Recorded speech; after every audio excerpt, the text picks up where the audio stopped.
Shri NK Nageswararao గారి కథ జన్మమెత్తితిరా. నీది శాపగ్రస్త జీవితమయ్యా. దీన్నించి బయటపడాలంటే చాలా కష్టం. నేను చెప్పే రెమెడీస్ పాటించాలి. సిద్ధాంతి గారు చెబుతుంటే నాకేం ఆశ్చర్యం కలగలేదు.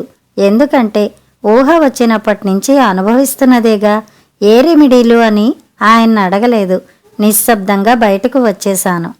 అన్ని జన్మల్లోకి గొప్ప జన్మ మానవ జన్మట. అదేగా ఎత్తింది. నేను ఎత్తింది మానవ జన్మే అయినా తతిమా జీవరాశి ఎన్ని కష్టాలు పడుతుందో అంతకంటే ఎక్కువే పడుతున్నాను. ఎక్కడ పడ్డా పడిన చోటే ఉండిపోకుండా పడుతూ లేస్తూ ముందుకు సాగుతూనే ఉన్నాను. నా జీవితంలో మొదటి దెబ్బ నా 10 ఏళ్ల వయస్సులో అమ్మ కాలం చేయటం. అప్పుడు నేను 6వ తరగతిలో ఉన్నాను. నాన్న మరో పెళ్లి చేసుకున్నారు. పిన్ని సహజంగానే నేనంటే ఇష్టపడేది కాదు. స్కూల్ నుంచి వచ్చినంతనే బండెడు చాకిరీ నా మీద పడేది. స్కూల్లో హోంవర్క్ చేయడానికి కూడా కుదిరేది కాదు. ఇంట్లో పిన్ని ఇచ్చిన పనంతా చేసినా నాన్నకు నా మీద ఫిర్యాదులు చేసేది. అసలే ఆఫీసు పనితో అలసిపోయి వచ్చిన నాన్న ఆ విసుగుని కోపంగా మార్చుకొని నా మీద బెల్ట్ ఎత్తేవాడు. ఫలితం నా వీపు, కాళ్ళు, చేతులు వాచిపోయేవి. ఇలా వారం రోజులు జరుగుతుంటే ఇల్లంటే నరకం అయిపోయింది. కాలక్రమంలో 10వ తరగతి పరీక్షలు తరుముకుంటూ వచ్చి పడ్డాయి. నాన్న అన్నది ఒక్కటే మాట, 10th అంటే టర్నింగ్ పాయింట్. పాస్ అయితే సరే, ఫెయిల్ అయ్యావో ఏదో ఒక పనిలో పెట్టేస్తా. బండెడు సంసారాన్ని పోషిస్తూ పదే నీతో పరీక్షలు రాయించలేను. పిన్నికి 2 ఆడపిల్లలు, 1 మగపిల్లాడు. అంటే నాకు 1 తమ్ముడు, 2 చెల్లెళ్ళు అన్నమాట. పిన్ని బాగా దుబారా మనిషి. నాన్న ఒక్కడి సంపాదన ఆమె 2 చేతులతో ఖర్చు పెట్టేస్తుంటే చూస్తూ ఉండడం తప్ప ఎదిరించే శక్తి లేదు. నాన్న భయపడినంత, నన్ను భయపెట్టినంత జరిగింది. నా 10th పరీక్ష పోయింది. 2 సబ్జెక్టులు బోర్డర్ దాకా వచ్చి ఆగిపోయాయి. ఇంటికెళ్లడం ఇష్టం లేదు. పిన్ని వెళ్ళగానే ఫలితం అడుగుతుంది. చెప్పినంతనే తిట్టిపోస్తుంది. ఇహ నాన్న బెల్ట్ ఒకటే తీస్తాడో మరేమైనా చేస్తాడో ఊహాతీతం. తెల్లారేసరికి చెన్నైలో చేరాను. ఒంటి మీదున్న దుస్తులు తప్ప చేతిలో చిల్లిగవ్వలేదు. దొంగ ట్రైను నన్ను గమ్యం చేర్చింది. పంపు నీరు కడుపులోని కొంతమేర ఆకలిని చంపింది. నెమ్మదిగా నడుస్తున్నాను. ఏదైనా పని వెతుక్కోవాలి. 10 నిమిషాల నడక తర్వాత నా కళ్లకు ఆంధ్ర భోజన హోటల్ కనిపించి ఆనందం కలిగించింది. పని దొరికితే పైసల సంగతి సరే, 2 పూటలా భోజనానికి వెతుక్కోవలసిన పని లేదు అనుకున్నాను. లోపలికి నడిచి కౌంటర్ దగ్గర నిలబడ్డాను. తెల్లటి పంచె, కమీజు ధరించిన యజమాని నా వంక ఏం కావాలన్నట్టు చూశాడు. పని కావాలి సార్ అన్నాను. ఎవడివిరా నువ్వు? వాటం చూస్తే ఇంటి నుండి పారిపోయొచ్చినట్టుంది. పని లేదు, గిని లేదు. పో, నేరుగా ఇంటికి పో కసిరి కొట్టాడాయన. మాడిపోయిన ముఖంతో హోటల్ మెట్లు దిగి కిందకి వచ్చేశాను. వచ్చిన వాడిని వచ్చినట్టే అక్కడే అలాగే నిలబడిపోయాను. ఎందరెందరో కస్టమర్లు వస్తున్నారు. సుష్టుగా భోంచేసి వెడుతున్నారు. కడుపులో ఆకలి నకనకలాడిస్తున్నా, మే నెల ఎండ నెత్తిని మార్చేస్తున్నా అలాగే ఉండిపోయాను. ఎప్పుడో మధ్యాహ్నం 3 తర్వాత కౌంటర్ నుండి బయటికి వచ్చిన యజమాని నన్ను చూశాడు. ఏందిరా పొమ్మంటే ఇక్కడనే ఉన్నావు? మళ్లీ కోప్పడ్డాడు. కాని ఇందాకటి విసురు లేదు ఆ గొంతులో. పని కావాలి సార్, ఇందాకటి విజ్ఞాపనే నా నుండి. సరే, ఎండలో పడి తోటకూర కాడలా వాడిపోయావు కదరా, లోపలికి పోయి నేను పెట్టమన్నానని చెప్పి మీల్స్ తిను.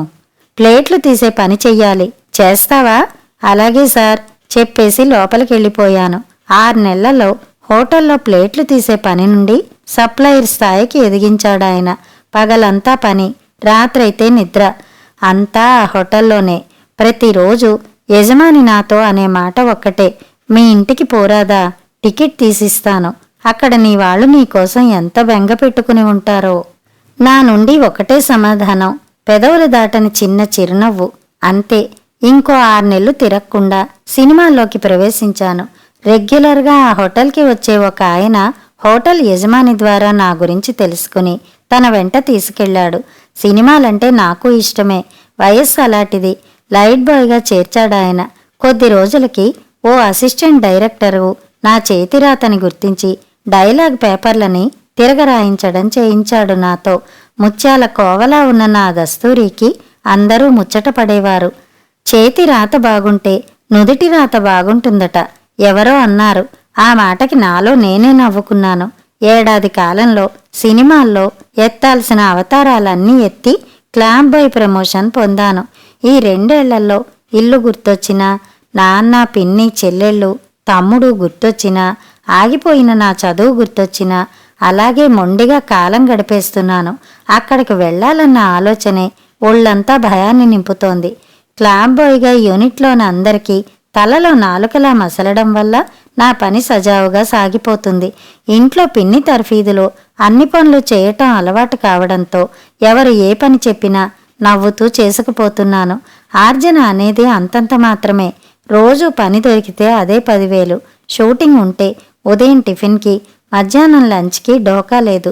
నైట్ షిఫ్ట్ షూటింగ్ కంటిన్యూ అయితే డిన్నరు ఉంటుంది, లేదంటే బయట తినాలి. తేనాంపేటలో చిన్న రూమ్, నచ్చిన బట్టలు వేసుకునే స్వాతంత్రం. 2 ఏళ్లు ఇలాగే గడిచిపోయాయి. అంతా బాగుందనేసరికి ఊహించని ఉపద్రవం. షూటింగ్ స్పాట్లో ఓ నటి బంగారు ఉంగరం కనిపించకుండా పోయింది. అది కాస్త అటు తిరిగి ఇటు తిరిగి చివరికి నా మీద నేరం మోపబడింది. అక్కడ కొత్తవాడిని, వెనక ముందు ఎవ్వరూ లేనివాడిని నేనే కనుక చేయని నేరం నెత్తినేసుకుని గుడ్ల నీరు కుక్కుకుంటూ బయటికి వచ్చాను.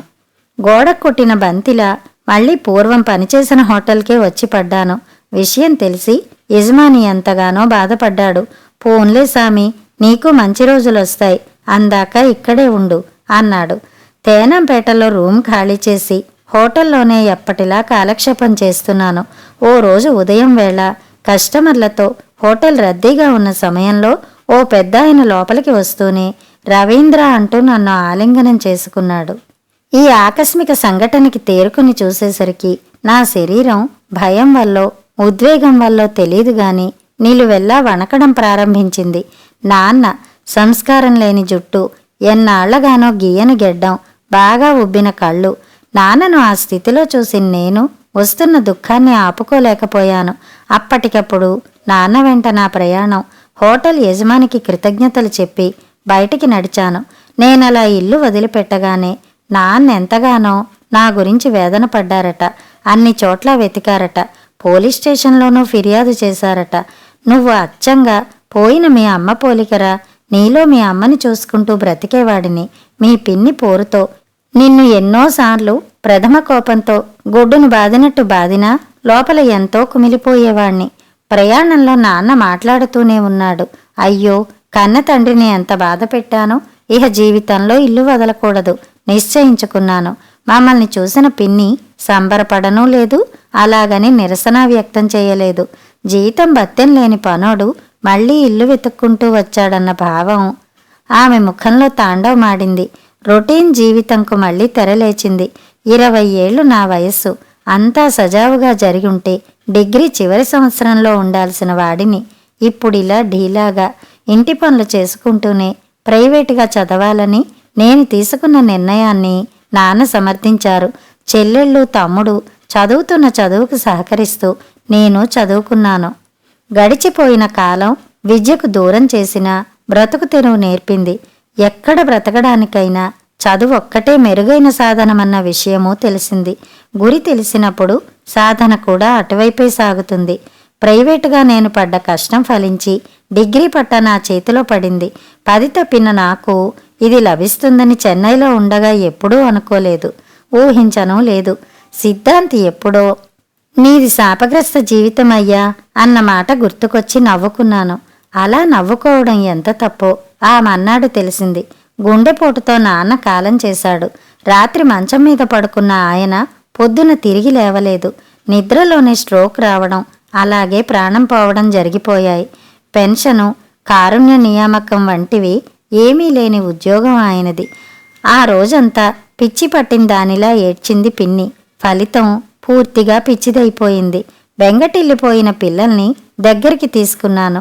మారటివాడినే అయినా అన్నయ్యని వాళ్ళకి. అన్నయ్య అంటే అయ్య తర్వాత అయ్య అంటారు. అంటే నేను వాళ్ళకి అన్నీ అయ్యే అయ్యనన్నమాట. తండ్రి గతించాడు. తల్లి ఉండి లేనట్టే అయిపోయింది. పెళ్ళే కాని నాకు 3 పిల్లలు. చెల్లెళ్ళని చదువుల సరస్వతుల్ని చెయ్యాలి, తమ్ముడు విద్యా గణపతి అవ్వాలి. ఇవే నా ముందున్న లక్ష్యాలు. గురి కుదిరింది.